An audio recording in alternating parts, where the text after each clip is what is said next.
Welcome to the Q Station. And so folks know this is a wonderful partnership between primarily the Air Force Research Labs and the City of Albuquerque, as well as Randy Trask Group, NM Trade Alliance, and some others. So we're just kind of showcasing that here today. What we are going to talk about is a little bit around COVID. There's some items, especially around reopening, even a little bit on masks. And then we're going to talk about some of our it's related to COVID in the thesis, but it is a way in which we're trying to combat the population loss that we saw in the last census. I shouldn't say loss, but the flattening of our population growth. And so for that, our Director of Economic Development is going to speak to some of that. So let me touch on a few things with respect to broad categories of public health and COVID. First is a little bit in terms of vaccination update. And we're going to have a little bit of slides as well, but just at the high level, want everyone to know that we continue to reopen areas of the city as fast as we can. Sometimes there are limitations around staffing, so as a reminder, we are also having staffing shortages just like many of the other businesses, especially at the blue collar level. And so sometimes that can be a constraint. And sometimes we also have to negotiate certain rules, work rules, et cetera, with our unions, which is part of city government and has been. But believe it or not, a lot of returning to work and opening has to do with unwinding a lot of policies that we put in place for the last year. And they do require it to go through the appropriate labor boards and agreements and so forth. So we are working as fast as we can to reopen as much as we can. And as you'll see, there is a lot open, so that's the good news. Now, we are well on our way to our 60% goal in terms of vaccinations. And so want everyone to know, we'll go through some material, but basically we show the Albuquerque metro area at our estimates at 57.7. So we'll round that up to 58%. We are almost at that goal of 60. So we're very excited about that. We are ahead of the state, which is coming in at about 42% fully vaccinated right now. So let me touch on some of those, but I do want to mention, I think first and foremost, we are doing mobile walk-up vaccination units. And so this is something we've had for a long time, but especially now that 12 and over can get these, this is the easiest way to get vaccinated because you literally just show up. There's no scheduling, there's nothing. We'll walk you through the paperwork, and these are happening now through the end of the week at Cesar Chavez Community Center. And then it moves, that's why it's mobile. And then May 31st to June 5th at 5401 Eastern, Southeast. It's kind of over by Gibson.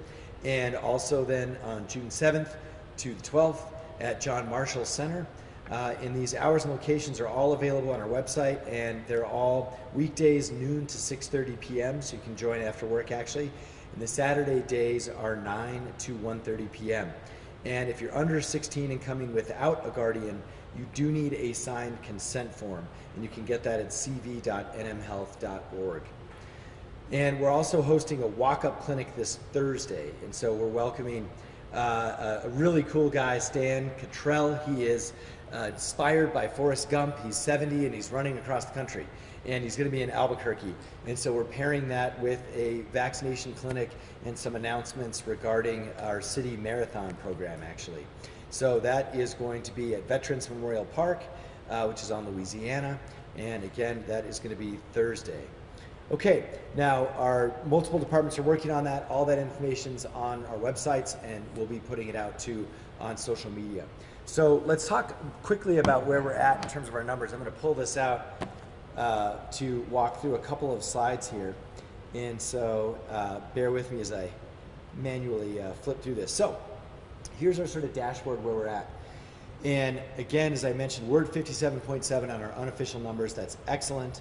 And our goal, of course, is 60. And so we think we're going to be in a very good place next month, just next week, where hopefully we'll be able to hit that goal in terms of gating criteria. Now, if we also look at, again, the city-by-city comparison, we've been demonstrating, and this is going to lead into what we think is a reason why people should move back here or move to here. We've been demonstrating that we are a healthier city during the pandemic. And the numbers show that throughout the pandemic, we've either been 1 or 2 in basically every of the key categories that matters. And so you see some of them here. You look at currently, this is the snapshot of the number of positive cases. And you can see across, Phoenix, Los Angeles, Salt Lake, El Paso, we're in the top 2. Again, percentage of positivity rate, we're in the top 2, although those numbers now, some of them are getting so low that metric's not as helpful, but we'll show you we've been tracking this over the time. And then you look at the total per capita who've been vaccinated, and again, you see us at the top end of the list. And these trends have held throughout the pandemic.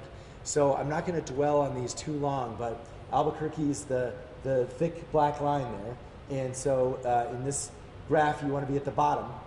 And you can see we're at the bottom. We were the best halfway through, and then we were second best the rest of the way.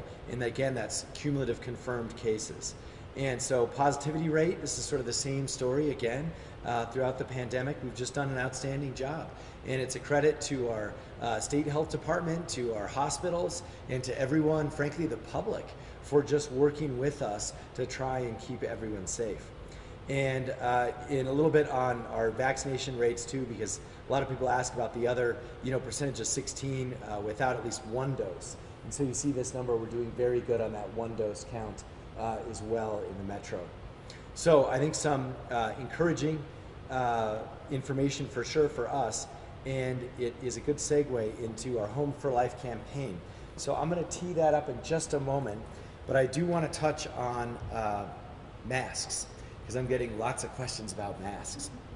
So, first and foremost, I would just acknowledge, there is mask confusion and ambiguity, and it is the case. And so I just want to acknowledge that. And there are a couple of things driving that. One is there's obviously CDC guidance, there's also a state public health order, and there's also individuals' own vaccination status, and there's also the fact that a lot of, whether they're businesses or government entities, have to update their own HR policies. So, in general, of course, I think we know sort of the guidance, which is that, if you've been vaccinated, you don't have to wear a mask. However, there are exceptions to that in the CDC and in the public health order, and especially for certain professions. So again, these are federal regulations, but for example, transit drivers, you'll see they are required to wear masks. Airports required to wear masks.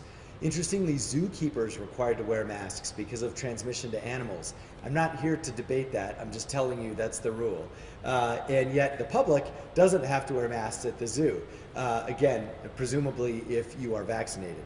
And so anyway, we're in flux right now, and we're transitioning back, and we just ask for everyone's patience. And I know at the city, we want to give some clear guidance that at the biopark, the zoo, pools, parks, open spaces, community centers, athletic courts, civic plaza, and the convention center, the rules are you do not have to wear a mask if you've been vaccinated. But again, I want to mention there are slices of professions that under state or federal guidance do have to still wear masks. For example, buses, the airport, Sunvan, airplanes, and youth programs in New Mexico under the state guidance and licensure rules do also have to wear masks.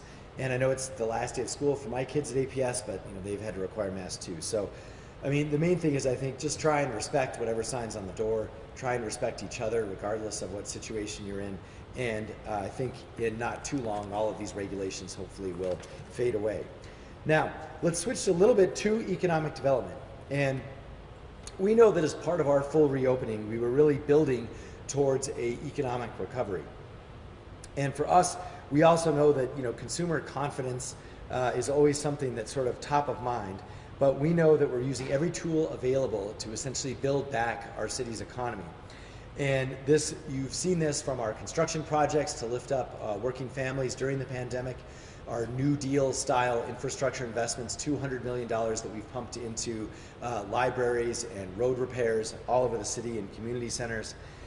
This also means the effort that we've done now to try and help small businesses, even this Q station, or our minority-owned and women-owned business support services that our city offers that we built during the pandemic. Or it's our recruiting efforts, Netflix, Orion, Amazon, Intel, all of these in central Albuquerque that are literally now 6,000 plus jobs announced in the last 2 years that are coming to the Duke City. That is more than have been announced in the last decade. So we are very optimistic once these all come online. And even last night we were at Bueno Foods, or yesterday, talking about the expansion in the heart of Morelos for one of our legendary family-owned businesses. But we also understand what the census data showed us.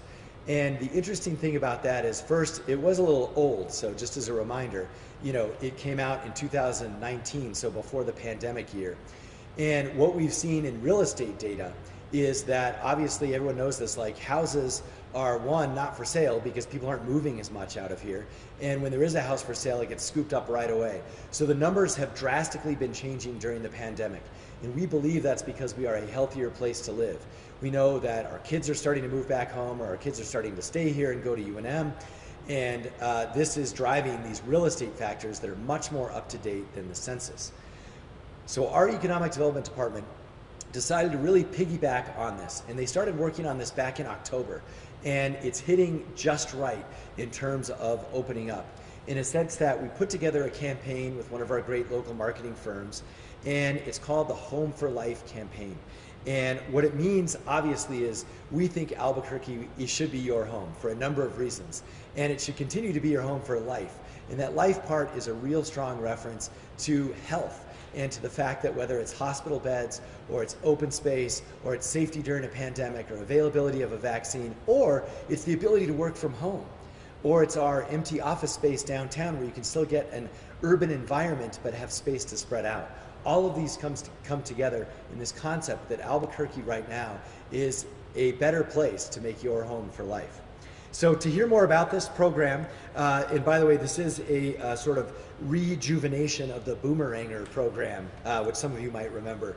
That was tried a little bit, but this is much bigger and more improved. So for more on this, to attract workers here and retain our best and brightest, our Director of Economic Development, Cynthia Harney.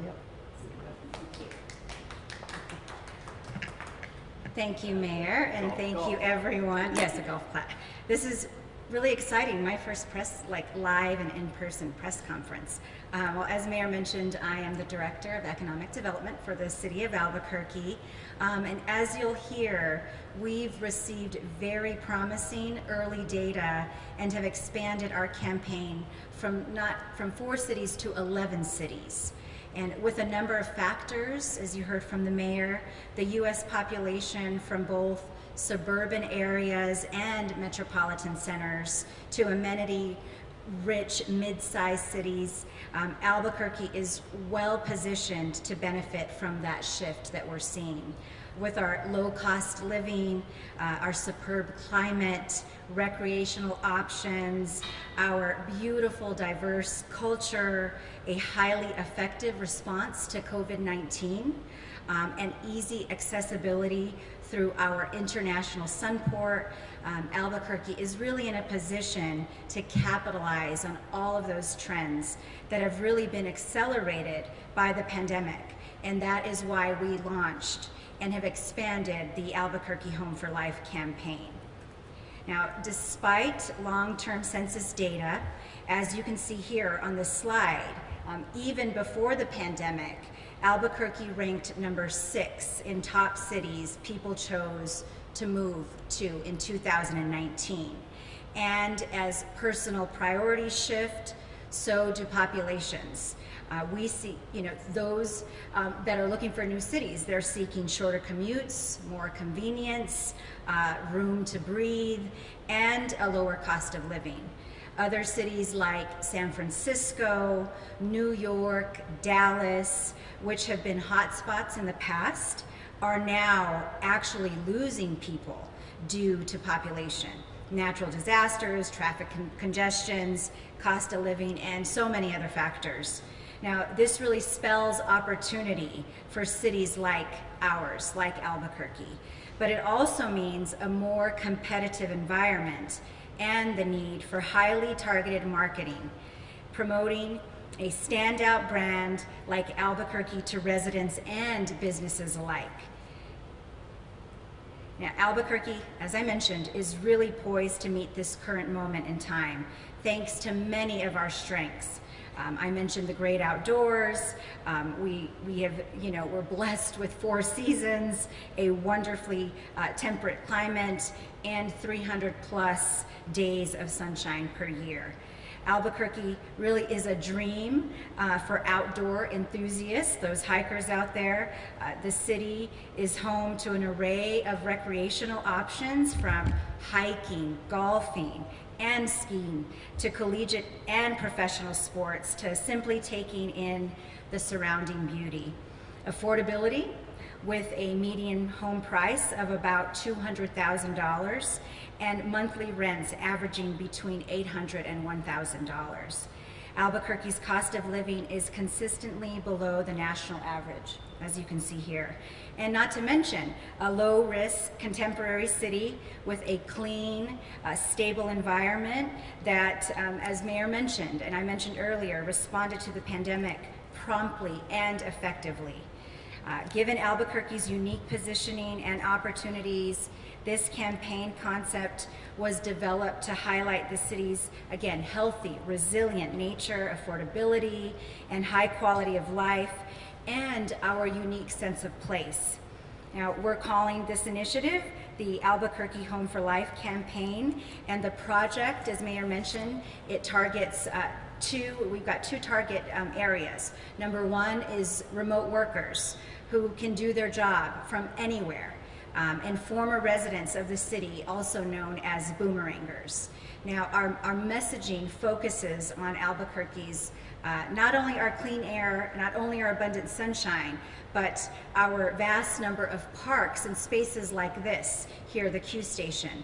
Now, we recently expanded our efforts to San Francisco, Denver, Phoenix, Dallas, Seattle, New York, Boston, and Washington, D.C. And right now, briefly, I'd like to show you one of our promotional videos for the campaign. It's a little lengthy.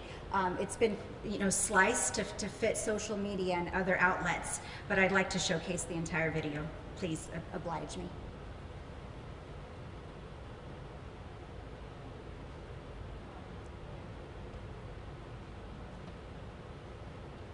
It's coming. It's coming.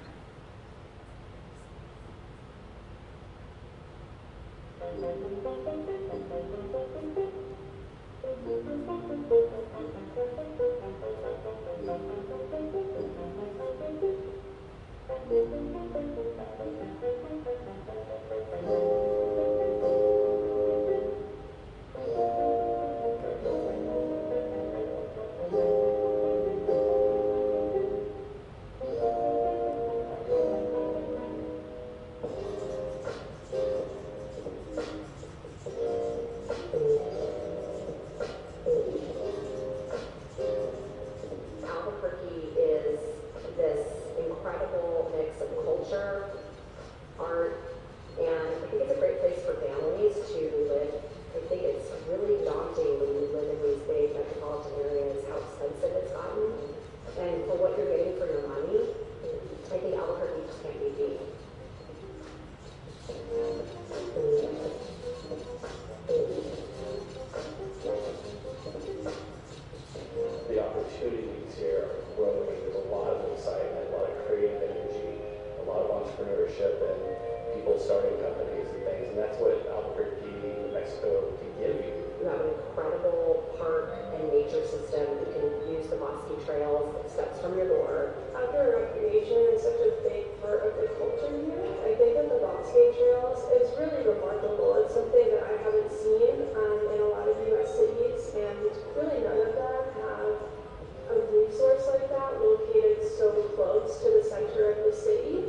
what kind of impacts? I'm in spaces where I know you can directly impact and change, and I think that that's something that anybody should have open arms. Many people who are from LA or New York who have come out here looking for exactly what we've already found. Albuquerque is one to watch.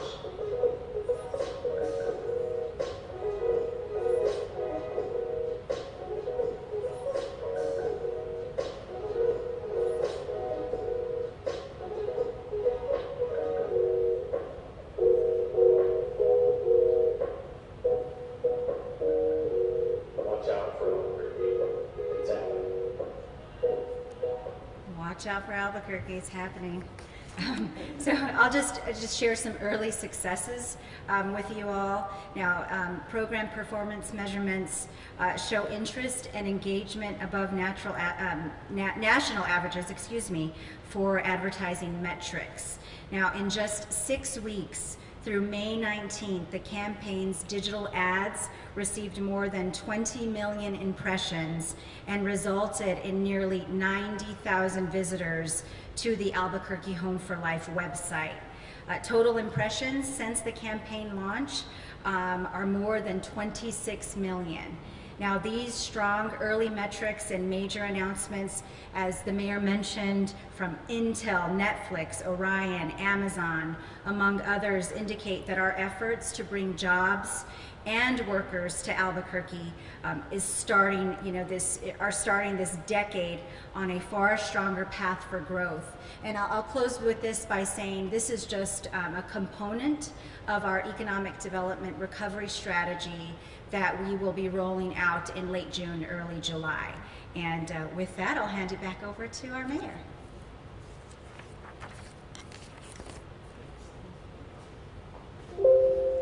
Okay, thank you so much, Cynthia. And very exciting program, and I do want to give credit to Esparza Marketing and their team. Everyone always asks who the agency is who's helping us, so that's who it is. And they've done a great job so far. And we started this in Houston, Portland, and Los Angeles. And so the target cities are a mix of, really three things. Number one, actually the number of Burqueños who live there, right? That's the boomerang aspect, but also the propensity of discontent with working from home. So the issue is, in a lot of cities, if you have had to work from home, or if you want to work from home going forward, you are extremely concerned about things like traffic and places to spread out, because you get tired of being in your home. And so you can see how we compete in a really, really strong way against some of these cities. And Cynthia mentioned these other cities that we're expanding to. Also want to mention, of course, that our cultural diversity plays heavily in this. All the new marketing data shows us what we already know in terms of one of our strengths is our diversity. And so we're proud of that, and we want others to be able to enjoy that too. Okay, I think with that we'll certainly be here for a few questions, and I think Lorena's going to walk us through those. Yeah, do you guys have any questions? I'll start with Annalisa, she's from KRQE. Hi, just with the early numbers of this program, I guess how do you down the road measure its success of, people actually, going beyond just the website and coming here? Sure, it is a social media based campaign, so those are sort of the metrics that we have. And I'll let Cynthia answer your question kind of more directly, but we do eventually want to see these numbers. They should hit our city, the real estate figures, because they actually track who's moving from where. So ironically, the most accurate data all comes from the real estate industry. And we should see the results of this, and it usually comes quarterly. We're hoping to see that in the fall real estate results that are nationally, and that tracks who's moving from where. Thank you, Mayor. And in addition to that, so if you visit the website, you'll find that we're asking visitors to take a quiz. And so we're tracking data in that regard. And again, so success for us means that individuals actually make a commitment to move here. But we're working with Esparza Advertising and all of our real estate organization partners to track that data. So success is they make a commitment and they move to Albuquerque. All right, Nancy with KRQE. I almost feel like I'm the person asking you about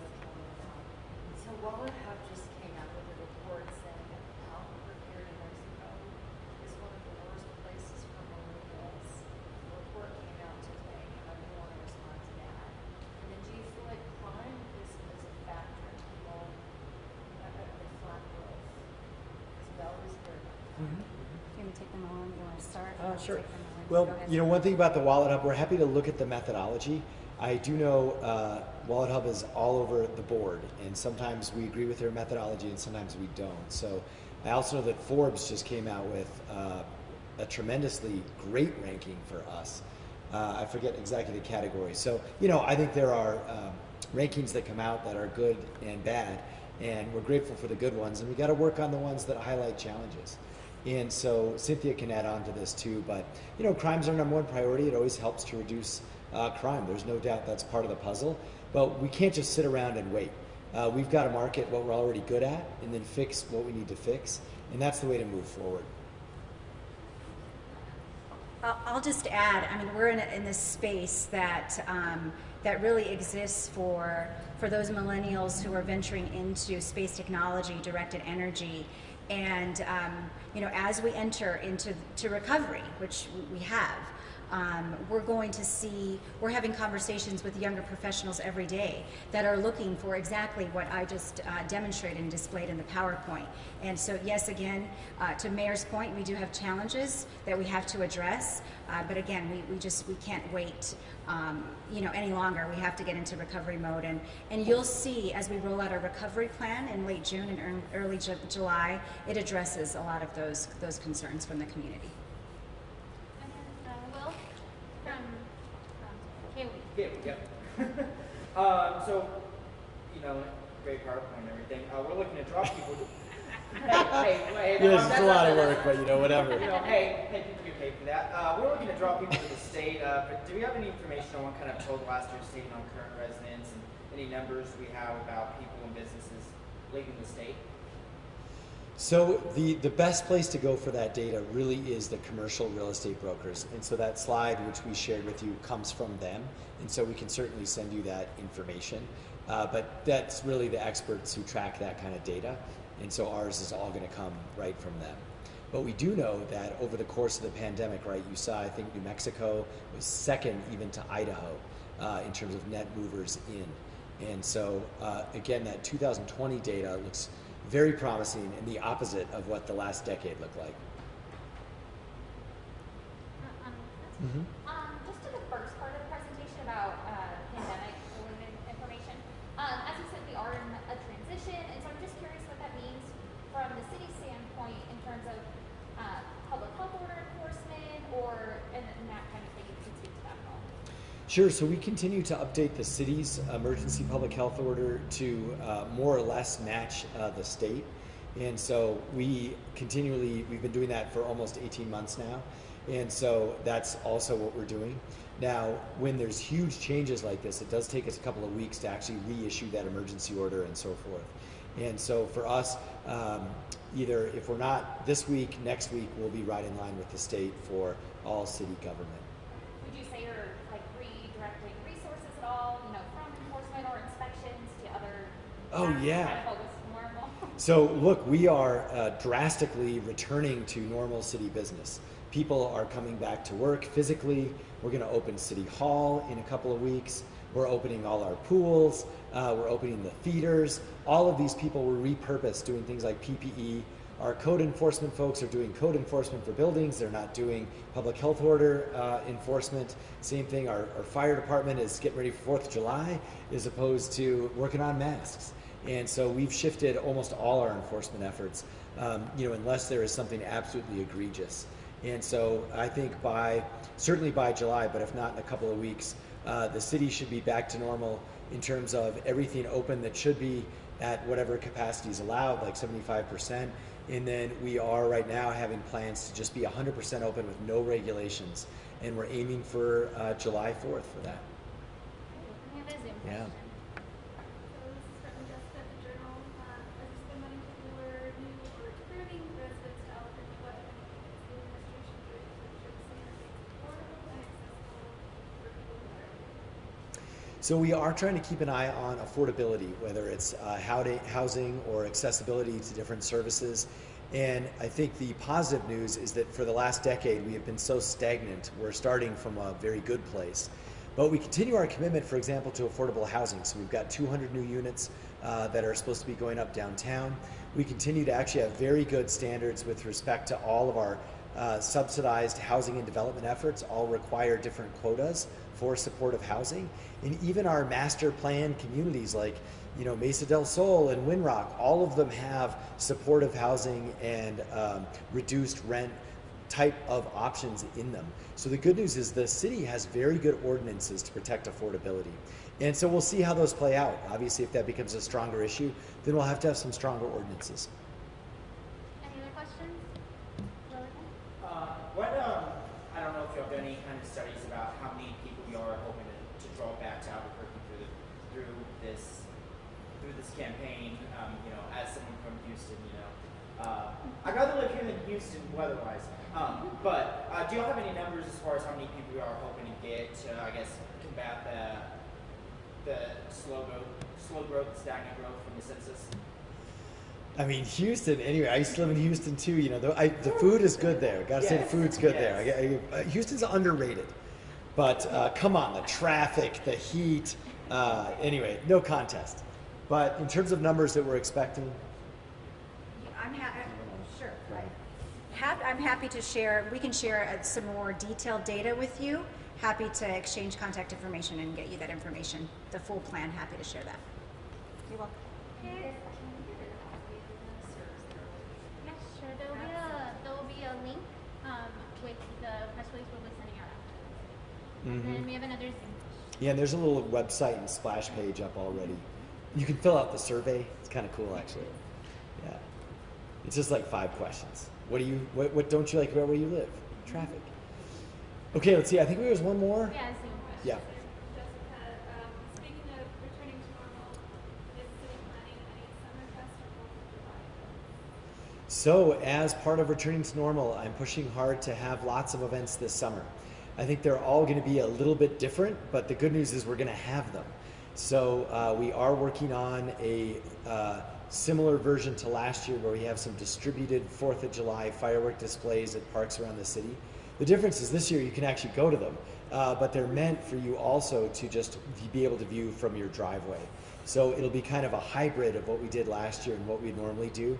And we'll see in the next coming weeks, but we are still open to something at the Balloon Fiesta, but we need to make sure that that's all getting worked out. But what we will not be having is huge, large concerts. And the reason for that is just the lead time for booking. We're actually totally open to them. So if somebody does want to come play, we're okay with that.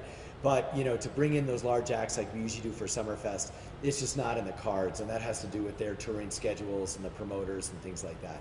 But we are going to provide, I think, at least half a dozen different, whether it's food truck rodeos or gatherings in parks with fun things for the kids and so forth. So stay tuned, and we'll be announcing those in June. Anyone else? Okay. All right, thanks.